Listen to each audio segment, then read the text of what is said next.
These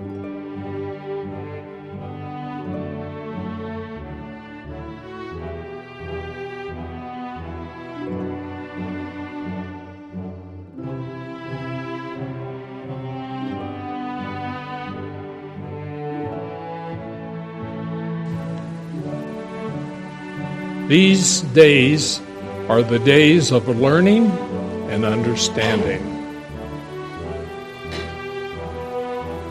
So let's look at what we're talking about here and what I want to take you through. Let's go to Exodus 11 and 1. Exodus 11 and 1. Think about that. Your firstborn child.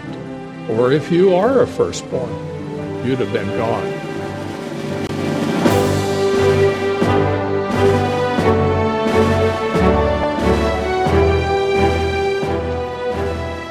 Today is the last day of 7 days of unleavened bread. I know you all did that. It's interesting. But we must do more than walk in that door and warm a seat. You just can't be here. There's a reason. These days are the days of learning and understanding.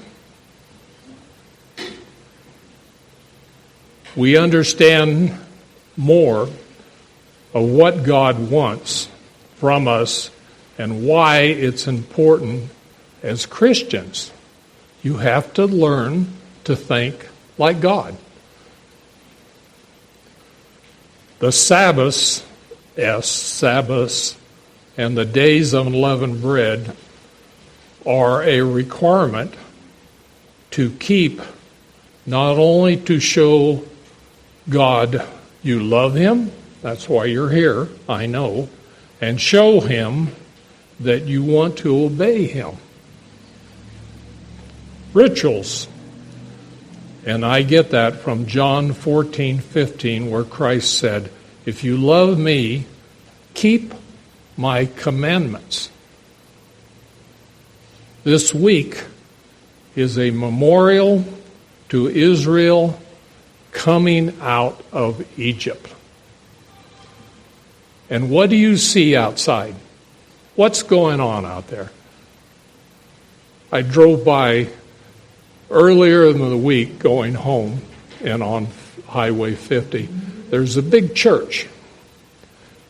And it says, Easter egg hunt this Sunday. Bring your little ones. Get it? Be thankful you're here. I am. I have opportunity. I'm blessed with a great wife, a warm house, water, and food. So let's look at what we're talking about here and what I want to take you through. Let's go to Exodus 11 and 1. Exodus 11 and 1. Excellent job, Mark. That was a good one. And the Lord said unto Moses, yet I will bring one plague more upon Pharaoh and upon Egypt. Afterwards he will let you go hence. When he shall let you go, he shall surely thrust you out hence altogether. Speak now in the ears of the people, and let every man borrow of his neighbor, and every woman of her neighbor, jewels of silver and jewels of gold. And the Lord gave the people favor in the sight of the Egyptians. Moreover, the man Moses was very great in the land of Egypt, and in the sight of Pharaoh's servants, and in the sight of the people, And Moses said, Thus saith the Lord, about midnight I will go out into the midst of Egypt, and all the firstborn in the land of Egypt shall die. Now, I'm a firstborn. Think about that. Your firstborn child. Or if you are a firstborn, you'd have been gone. Just a side note. Of the maidservants that is behind the mill, everybody, the firstborn would die. And all the firstborn beasts, even the cattle, the horses, everything. And there shall be a great cry throughout all the land of Egypt, such as there was none like it, nor shall be like it any more. But against any of the children of Israel shall not a dog move his tongue against man or beast, that you may know how that the Lord doth put a difference between Egyptians and Israel. Just like you are different from what's going to happen tomorrow. And tomorrow morning, sunrise. You can sleep in tomorrow. Think about it. Some people smiling here and go, yeah. 11:8, and all thy servants shall come down unto me and bow down themselves unto me, saying, Get you out, and all the people that follow thee. And after that I will go out. And he went out from Pharaoh in a great anger. So he was mad. And the Lord said unto Moses, Pharaoh shall not hearken unto me, that my wonders may be multiplied in the land of Egypt. And Moses and Aaron did all these wonders before Pharaoh. And the Lord hardened Pharaoh's heart, so that he would not let the children of Israel go out of the land. Now I ended on 11:10, Exodus.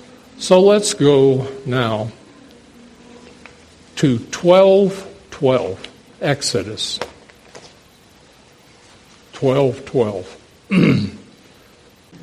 For I will pass through the land of Egypt this night, and will smite the firstborn in the land of Egypt, both man and beast. And against all the gods of Egypt I will execute judgment. I am the Lord. And the blood shall be to you for a token upon the houses where you are. And when I see the blood, I will pass over you. And the plague shall not be upon you to destroy you when I smite the land of Egypt. In Exodus 12:14. And this day shall be unto you a memorial. Now that's important. I highlighted it and bolded it. It's a memorial. And you shall keep it, the feast of the Lord, throughout your generations. You shall keep it at the feast by an ordinance forever. And that's what this church tries to do. Mimic whatever instructions we're given. We're going to try to do it. 12 and 15. 7 days you shall eat unleavened bread. Even the first day you shall put away leaven out of your houses. And whosoever eat leavened bread from that first day until the seventh day, that soul shall be cut off from Israel. And nothing like that happens today. But, well, let's go one more. 12 and 16. And in the first day there shall be a holy convocation. And in the seventh day there shall be, here we are, there shall be a holy convocation meeting to you.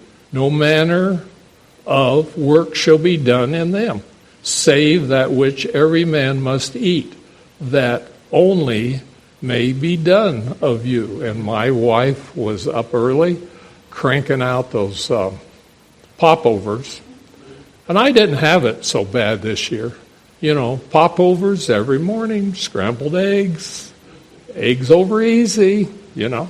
It's a pretty good life I lead. Well, I married a pretty good cook. Well, it wasn't that way when we got married, but it was. It is now. Is she? Okay, I'll pay for that later. And you shall observe the feast of unleavened bread. And in this same fast day have I brought your armies out of the land of Egypt. Therefore, here we go, shall you observe this day in your generations by an ordinance forever. There it is. Again.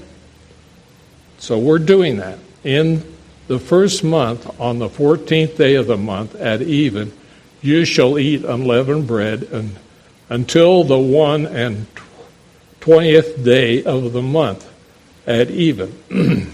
7 days there shall be no leaven found in your houses. And I hope you did that. For whosoever eateth that which is leavened, the soul shall be cut off from the congregation of Israel, wherever he be a stranger or born in the land.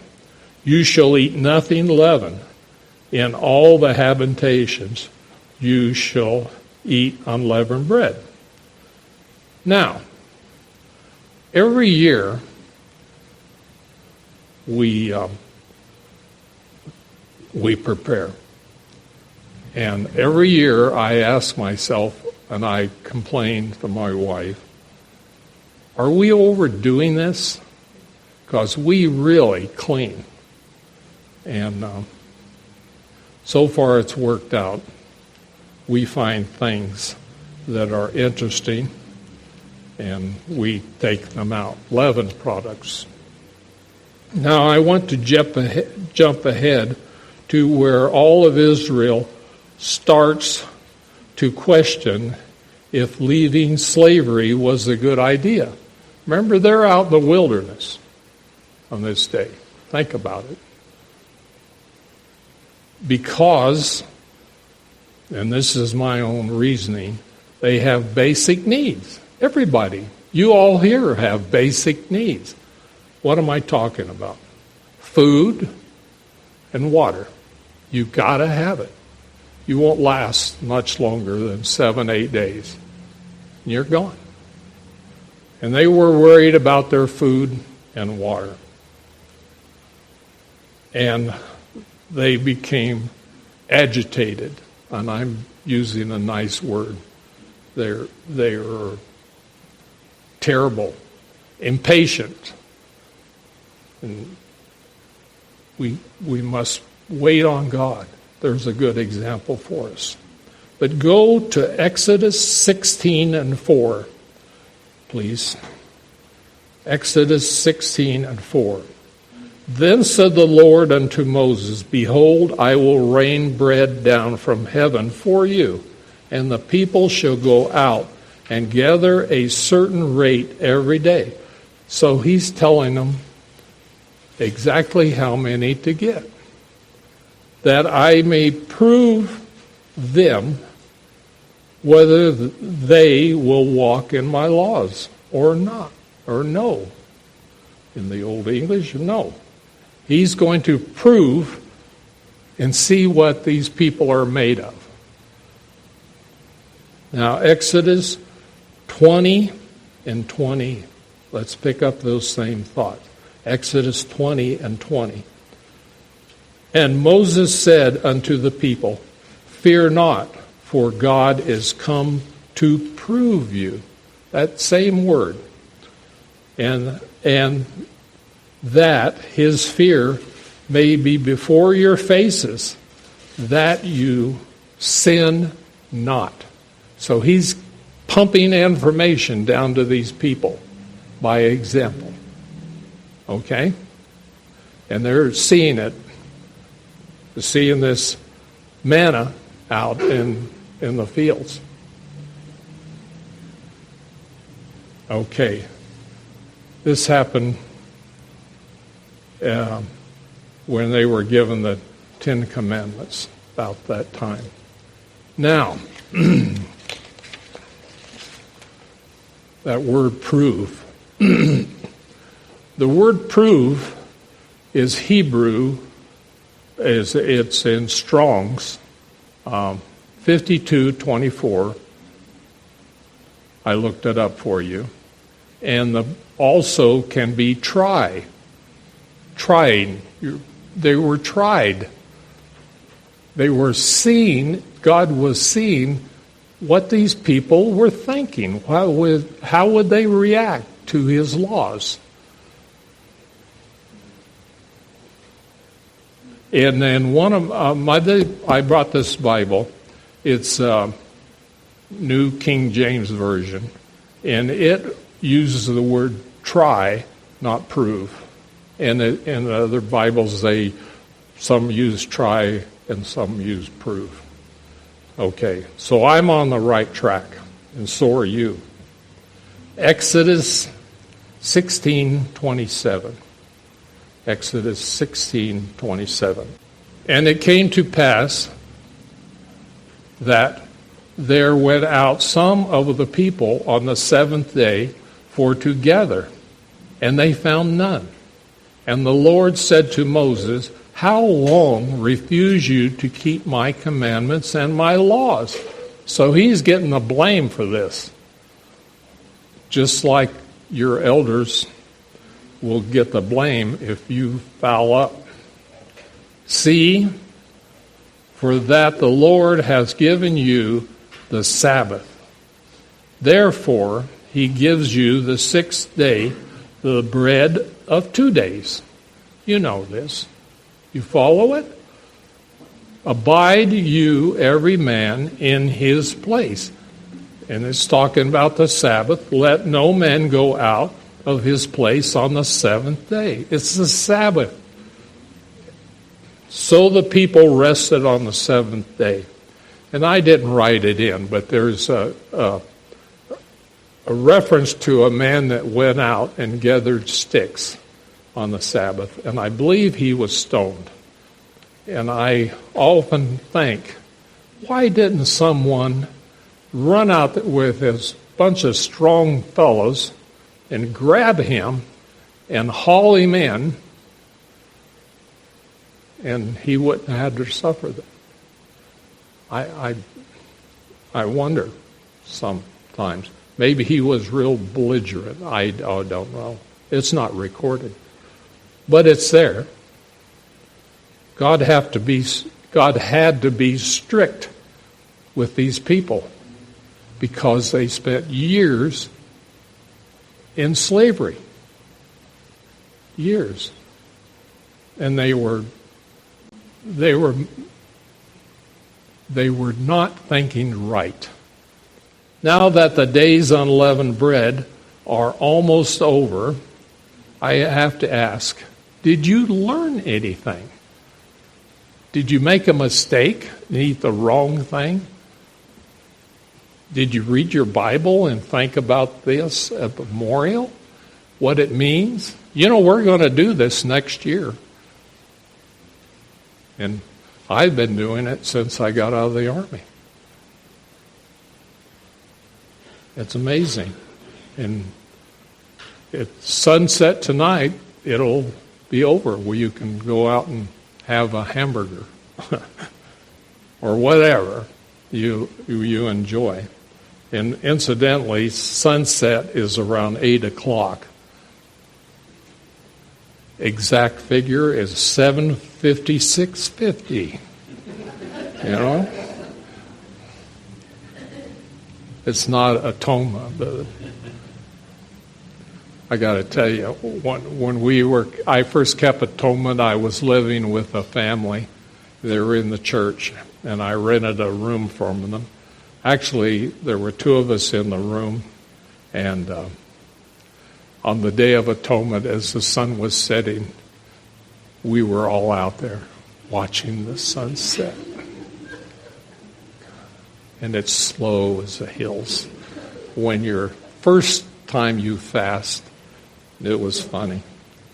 He came out to our anniversary. If you were out to our place on that day when we celebrated our 50th, his name was David Bechtold, and he came out. So funny.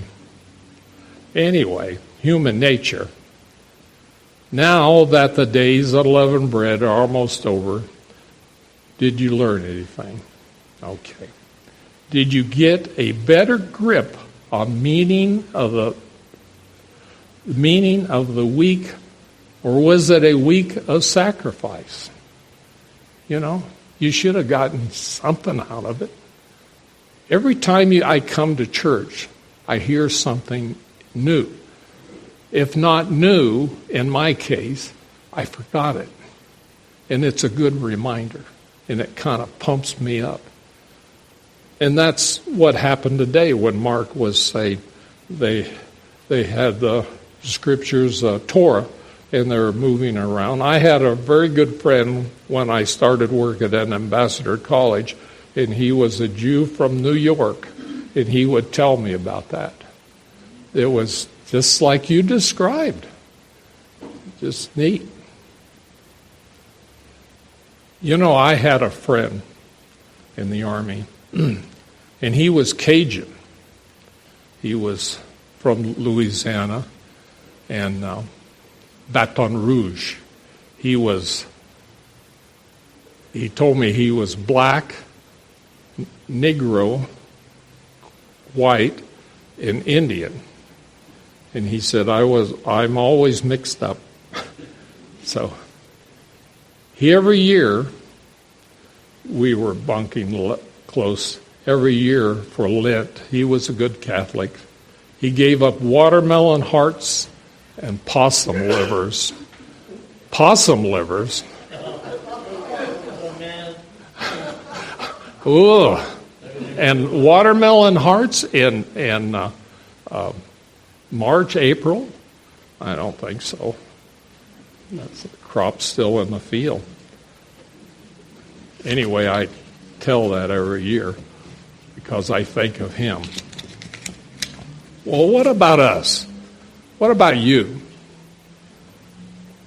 7 days, we're told, leaven is sin. It still is leaven products, you know. This year, when the sun sets on the 12th, at sunset, I gave you the time.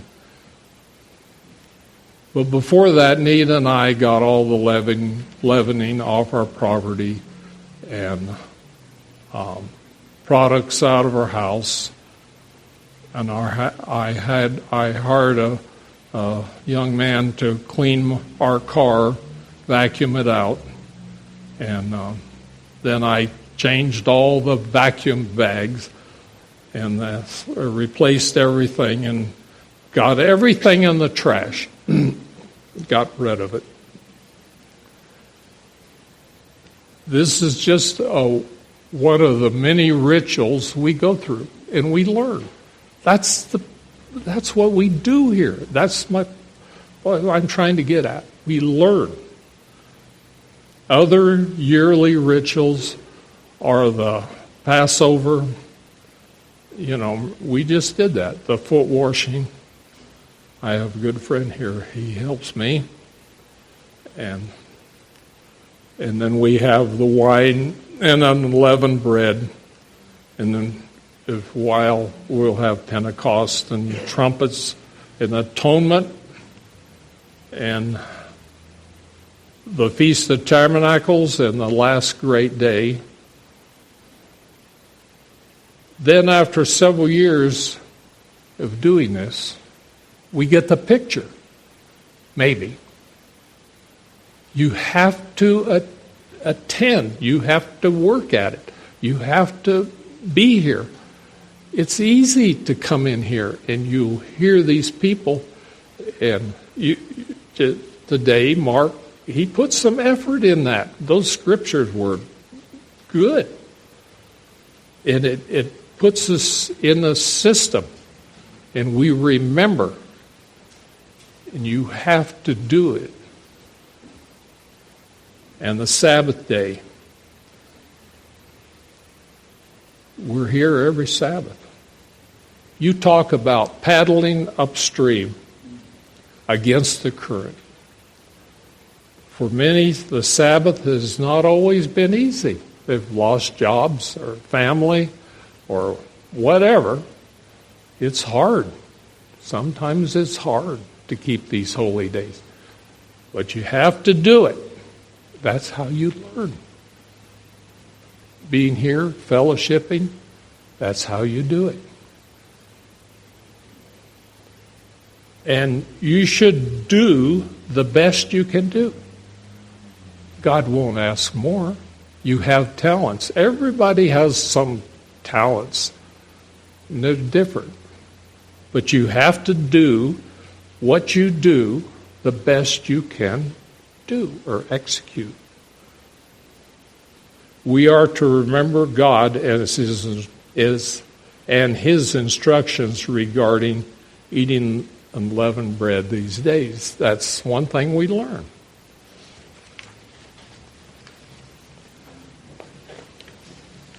Then what happened to Israel? They had a terrible time learning God's laws.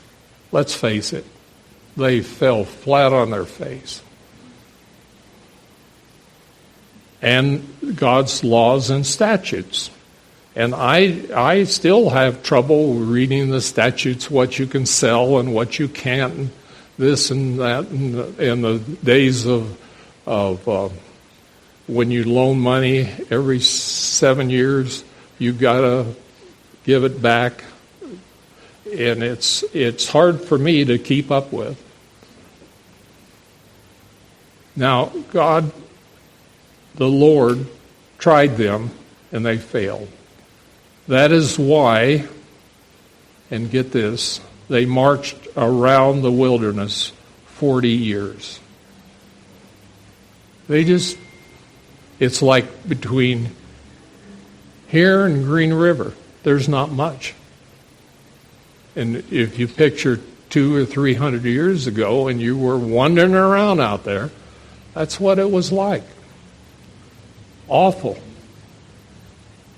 But they couldn't get their act together. Only Joshua and a few numbers of the original group crossed over the Jordan River. Even Moses was not allowed into the promised land. And he performed all these miracles. But you know what Moses did? He went out there and took his staff and whacked that big rock. And he shouldn't have done that. See, there's a lesson there for me. I want things done now, and I want to get it done and go on to another project. That's my nature. So that's my point today. Hear me now. Like Israel, we have a window. You people, me, there's a window of time to learn, to act, to participate. And it's about God's laws. That's why my opening statement was, there is more to going to church than walking in the door and warming a seat. Just because you come here and zone out, I've done it. My word, I used to go to a big church and there was like 1,600 people crowded in there, and we were trying to take care of our kids, and we had this some speaker, not all, but a few, that just bored me to tears. And I should have paid attention, but I went fishing in my head. See? Don't do that. Listen to me today. And This is my point. It's a time to learn, to take to heart why you're here. And don't forget God's laws. That's where it begins, and it is. Now go with me to Revelation 20 and 6. Why are you here? Listening to me. Revelation 20 and 6. Blessed and holy is he that has part in the first resurrection. On such second death has no power, but they shall be priests. This is he's saying what we have in store for us. If you learn, if you participate, if you do what you're supposed to do. And they shall be priests of God and Christ, and they shall reign with him 1,000 years. Can you imagine that? Having authority to help people, to work side by side and build roads and streams and all kinds of things.